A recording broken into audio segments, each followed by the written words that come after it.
Welcome to this explainer. I am absolutely pumped you're here today because we're looking at something genuinely mind-bending. If you've been casually scrolling through Elon Musk's recent posts, you'd probably think they're just a bunch of random, unconnected thoughts. A quick jab at legacy automakers today, a random comment about data centers tomorrow. But when you actually take a step back and connect the dots, they form a remarkably cohesive, step-by-step master plan for the future. So today, we're piecing that exact puzzle together, using the source material to map out exactly where Musk thinks humanity is heading over the next few decades. Let's get right into it. Here is the roadmap for our journey today. We've got 4 main stops. First, Tesla's self-driving dilemma. Second, orbital AI data centers. Then, we'll talk AI security, basically fighting fire with fire. And finally, we'll wrap up with universal high income and human purpose. Okay, let's dive into this. Section 1. Tesla's self-driving dilemma. A massive question floating around the auto industry right now is simply this. Why haven't legacy automakers fully embraced or just licensed Tesla's full self-driving tech? Well, to get it, you have to look at 2 totally clashing economic realities. On one side, legacy automakers operate on incredibly thin margins when it comes to just building and selling the cars. The real money, that comes later. It comes from service centers, their financing arms, insurance, and the constant churn of getting you to buy new vehicles. But then, look at the robotaxi model. A true robotaxi network completely replaces personal car ownership with transportation as a service. If you can just hail an autonomous ride whenever, wherever, you're not going to buy a car. So from a traditional automaker's perspective, jumping into a true robotaxi framework literally cannibalizes the very profit centers they need to survive. And because of that massive economic friction, the old guard auto industry's reaction to self-driving tech has basically followed a 3-step playbook. Step 1 was total disbelief. They just didn't think the tech would work anytime soon. But when it became obvious the tech was actually getting good, they panicked and moved to step 2, trying to build it entirely in-house or partnering up with hardware giants like NVIDIA to make the problem go away. But as industry analysts point out, building autonomous software isn't some simple copy and paste job, which leads directly to step 3, falling multi-years behind. A huge factor highlighted in the source material is the technical gap at the very top. Traditional auto boards just do not have the same AI and software engineering DNA as Musk's team, making it insanely difficult for them to navigate these complex technical hurdles. And that whole sequence of events lands us at this really stark reality check. Despite relying on outside tech or in-house projects like GM's Cruise or Ford's Blue Cruise, Tesla currently stands completely alone when it comes to consumer availability. Think about it. Today, if you want to walk into a dealership in North America, buy a car, type in a specific address, and have it literally drive you there autonomously, there is exactly one brand you can buy. Period. The gap isn't closing, it's getting wider. Moving into the midterm future. Section 2. Orbital AI data centers. So as we scale up from cars to massive infrastructure, we hit a colossal physical bottleneck. What actually happens when terrestrial AI runs out of room? Because right now in the US, AI data center construction is facing some intense terrestrial gridlock. Before these massive centers even break ground, they are running into brick walls. We're talking fierce land disputes, hopelessly strained power grids, environmental lawsuits, and a ton of NIMBYism. The whole not in my backyard pushback. To put that into perspective, the source material contrasts this absolute gridlock with China, where data centers are being commissioned and powered up at lightning speed. This delay puts the US at a serious competitive disadvantage. And this brilliantly illustrates the proposed fix. Musk's solution to this earthly bottleneck is actually pretty radical. Space is the only way to scale at scale. By moving heavy AI compute off-planet using SpaceX's Starlink network, you entirely bypass Earth's gridlock. I mean, space is quite literally limitless. You don't have to stress over local zoning laws, you aren't annoying the neighbors with generator noise, and you definitely aren't draining a local city's power grid. And honestly, the tech is already surprisingly close. Current Starlink satellites are already using advanced laser communications and onboard compute. Orbital data centers would basically let AI infrastructure grow without any earthly constraints holding it back.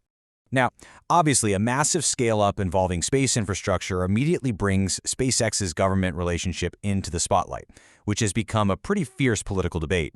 Critics love to point out the roughly $38 billion in government contracts awarded to SpaceX and Tesla over the last 2 decades. But our source material clears up 2 super vital pieces of context regarding that number. First off, those contracts actually represent less than 5% of the total revenue for those companies. And second, this wasn't some kind of government handout. These contracts were won competitively against massive legacy aerospace giants like Boeing, specifically because SpaceX delivered vastly better costs and faster performance for the government. Shifting over to the digital realm, Section 3, AI security and fighting fire with fire. As we move from physical space to digital infrastructure, Musk's core thesis is that only AI can keep up with AI. The logic here is incredibly clear and, honestly, a little chilling. Traditional human-led security models simply cannot react fast enough to a cyber threat that operates at the speed of an advanced algorithm. If a rogue AI attacks a network, a human sitting at a keyboard won't even realize what's happening until the system is already compromised. So that poses a really pressing question for all of us. How do we actually defend against bad AI? Well, the answer being discussed by industry leaders, people like Jensen Huang and Peter Diamandis, is that defense is going to get highly personalized. In the near future, you're not going to be relying on standard antivirus software. Instead, you'll have your very own personal defensive, good AI agents. These guardians will just run continuously in the background, fighting fire with fire, and actively protecting your data and digital presence from rogue AI systems in real time. And that brings us to the long-term endgame. Section 4, Universal High Income and Purpose. Now, what's really interesting about this slide is the immense disparity in hourly manufacturing labor costs. Just look at the raw economic arbitrage happening here. You've got U.S. union labor sitting around $55 an hour, U.S. non-union around $25, and then overseas labor in places like China dropping all the way down to roughly $4 an hour.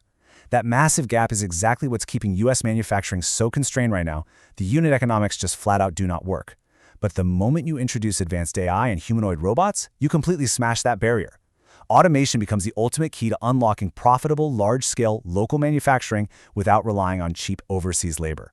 And this economic shift perfectly sets the stage for Musk's absolute boldest prediction, the concept of universal high income. Now, notice the word high there. This purposefully shifts the whole narrative away from that doom and gloom idea of AI just being a massive job killer. Instead, Musk views AI and robotics as the ultimate force multiplier. In this envisioned future, robots are doing virtually all the physical and cognitive heavy lifting. That means work becomes entirely optional for humans, and the global economic pie expands so dramatically that it generates widespread, universal abundance for everyone. To really wrap your head around what that abundance looks like, let's talk about the abundance multiplier. Right now, the absolute highest tier of medical care and premium personalized education is basically reserved for the top 0.1% of the planet. But in a fully automated future, that restriction completely vanishes. AI can scale those premium services, rolling them out to 8 or 10 billion people worldwide. We're talking about a world with localized sourcing, limitless manufacturing capabilities, and universal access to life-saving tech that is currently trapped behind massive, insurmountable paywalls. So let's tie it all together and summarize the timeline we've been building from the source material today. In the near term, we're watching the total disruption of the legacy auto industry through full self-driving and robotaxi economics. Then, in the midterm, Earth's physical constraints are going to push massive AI compute straight into orbit, while digital security shifts entirely to AI versus AI warfare. And finally, in the long term, the maturation of AI and humanoid robots is going to usher in an era of unprecedented economic abundance, making mandatory human labor totally obsolete. But that incredibly optimistic roadmap leaves us with one seriously massive, lingering question to ponder. In a world where absolutely anything can be manufactured, any disease can be treated, and where you never have to work another day in your life, what exactly becomes of human purpose?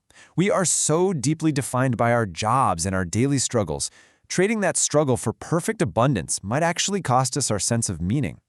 Interestingly, Musk's brain-computer interface company, Neuralink, is meant to be the bridge here, a way to merge human consciousness with AI so we aren't just left behind like house pets. It's a thrilling, terrifying, and deeply philosophical endpoint to this technological roadmap. Thank you so much for joining me for this explainer. I really hope this breakdown helps you see the much broader picture being painted right in front of us. Keep learning, and I'll catch you next time.